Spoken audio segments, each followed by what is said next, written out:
En RCN Radio, usted vive actualizado a cada minuto. 7 de la mañana, 20 minutos. El futuro de la ley de paz total que habilitó al gobierno nacional para hacer acercamientos con organizaciones como disidencias de las FARC, el Clan del Golfo y otras estructuras ilegales está en manos de la Corte Constitucional. Para todos es bien sabido que está estudiando un tema de una demanda en su contra. Se ha conocido en las últimas horas detalles de una ponencia sobre este estudio que está haciendo la Corte, y esa ponencia pediría tumbar la ley de paz total. Ahora, esa ponencia ya está repartida en los magistrados de la sala plena y se va a discutir en fecha por definir todavía. O sea, más adelante tiene que discutirse. Lo que trascendió en las últimas horas es simplemente en qué sentido está la ponencia. Queremos saludar al abogado constitucionalista Juan Manuel Charri. Doctor Charri, bienvenido a RCN Radio. Gracias por estar con nosotros. Buen día. Juan Manuel oyentes, muy buenos días. Muy amable, gracias por estar en RCN Radio. Le queremos preguntar, si bien se conoce la ponencia, para hacer claridad con los oyentes, si bien se conoce la ponencia, lo que viene es que esa ponencia sea en el pleno de la sala, en la sala plena de la Corte, pues se apruebe o no, pero esto no quiere decir que ya esa es la decisión final de la Corte Constitucional. Así es, los medios de comunicación dan cuenta de una ponencia que se presentaría en sala plena. Faltaría que se discutiera y se aprobara en el seno de la Corte Constitucional. Perfecto, señor. Sí, José. Doctor Juan Manuel, ¿me oye? Sí, señor. Sí, doctor Charri, es que le quiero preguntar por los temas que se están discutiendo y ventilando en esta demanda en particular, que serían procedimientos o vicios de procedimiento, justamente. Uno que tiene que ver con la falta de consecutividad de ese principio que se exige en el trámite de las leyes, y el otro que tiene que ver con el no haber tenido un concepto previo por parte del Consejo de Política Criminal. ¿A usted le parecen suficientemente contundentes esos dos argumentos, ya hablando de los temas que va a entrar a discutir efectivamente la sala plena? El principio de consecutividad es algo en lo que la Corte ha insistido en el pasado reiteradas veces. Las leyes tienen que ser objeto de análisis, de debate, de intercambio con suficiente ilustración. Y al parecer, pues hubo sesiones en que se tomaron decisiones sin que se tuviera la información suficiente en la fórmula que conocemos como pupitrazo, que es un vicio de procedimiento. Que no se haya obtenido el concepto del Consejo de Política Criminal en un tema que está directamente relacionado con el tema criminal y penal, pues también tiene importancia. Y tengo entendido que habría otros temas, como que no se hizo el estudio de impacto fiscal, cuánto costaría la aplicación de esa ley desde el punto de vista fiscal, y estaría el tema también de la reincidencia de quienes negociaron el acuerdo final de las FARC con el gobierno, que no podrían ser objeto de nuevas negociaciones con trámites con el gobierno nacional si son reincidentes e infractores del acuerdo final.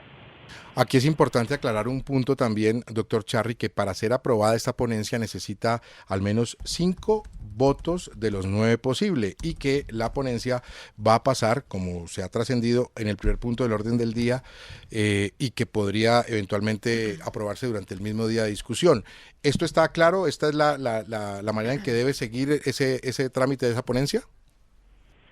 Sí, el procedimiento constitucional es muy sencillo, en el sentido de que se presenta una demanda, hay un concepto del procurador, intervienen los ciudadanos, se hace un proyecto de sentencia, que sería el punto donde nos encontramos, y la sala plena estudia ese proyecto, que debe ser aprobado, como bien se anota, por al menos 5 de los 9 magistrados, para hacer la mayoría.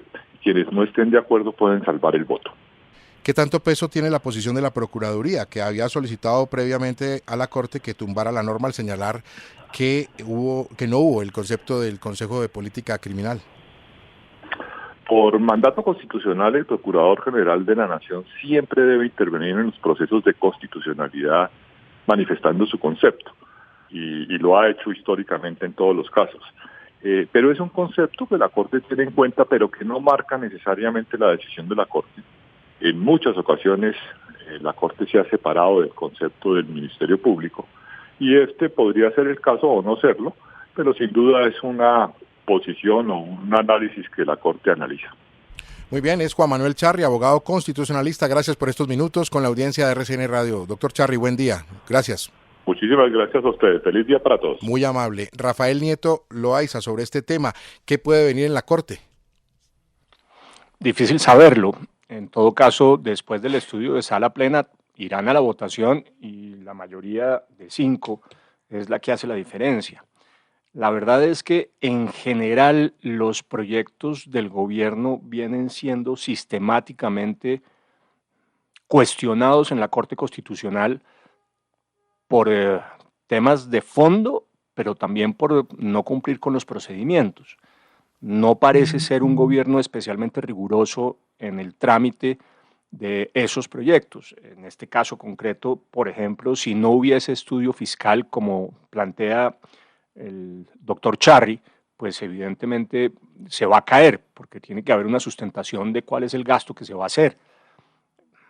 Vamos a ver, pero la decisión será pronta. Si se llega a caer, el golpe para el gobierno es muy duro. Y además, Rafa, yo lo que creo también es que habrá que ver si la Corte Constitucional se pone muy estricta en la aplicación de los principios constitucionales del trámite de las leyes, o si más bien tiene una interpretación un poco más laxa. Y dependiendo de eso, también el futuro de otros proyectos que están en estos momentos en trámite, pues por la vía de vicios de procedimiento podrían correr serio riesgo. Estoy hablando específicamente del de la reforma a la salud, que pues más guachafita imposible a la hora de tramitar esa reforma a la salud en lo que va en el Congreso de la República. Yo creo que ahí vamos a medir en buena parte el tono con que la Corte Constitucional va a abordar con seriedad esta relación difícil con un ejecutivo como el gobierno del presidente Gustavo Petro, y además con un Congreso de la República como el que ahora pues está votando y tramitando cada una de esas leyes, en muchos casos con un altísimo nivel de inexperiencia por parte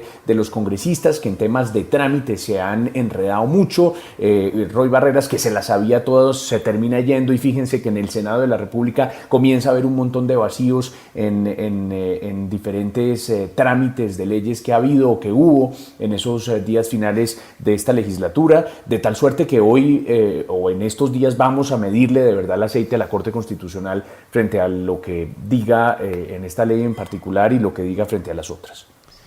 El problema es que estas cosas reflejan pues por una parte esa falta de experticia, la falta de cancha que hay en los congresistas que han tramitado las leyes y que han trabajado con el gobierno para sacar adelante las propuestas, y ese golpe que podría darle la Corte Constitucional a la ley de paz total, pues indudablemente tendríamos que esperar cómo reaccionaría el gobierno en caso de que se le caiga una de sus políticas más importantes, una de sus reformas más anheladas y sobre las cuales han machacado tanto.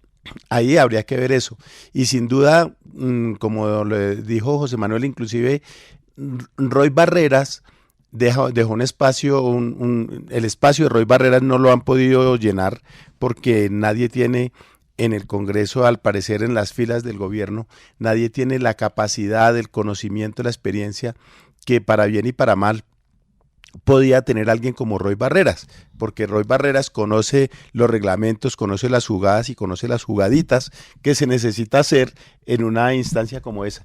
Falta ver si después entonces el presidente no gradúa a la Corte como también otro enemigo de esos que él tanto necesita para decir que es que se quieren oponer a la agenda de cambios del gobierno, etcétera, etcétera, y que no va a traicionar al pueblo, y bla, bla, bla, y bla, bla, bla, bla. Esperemos a ver, porque todavía falta, no sabemos, esto no es seguro, por más que haya una ponencia negativa sobre la paz total, no sabemos si esa ponencia logre convencer a los 5 de los 9 magistrados que necesita la Corte para que esa ponencia se caiga, ¿no? Rafa.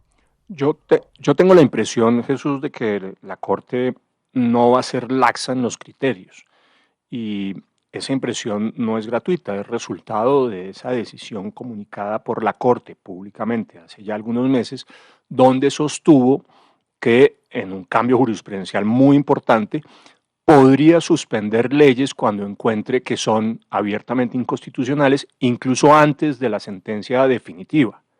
Me parece que ese mensaje lo que muestra es una Corte preocupada y, por tanto, en la misma línea de la preocupación, uno pensaría que va a ser rigurosa en la interpretación de lo que son los requisitos para la formación de las leyes.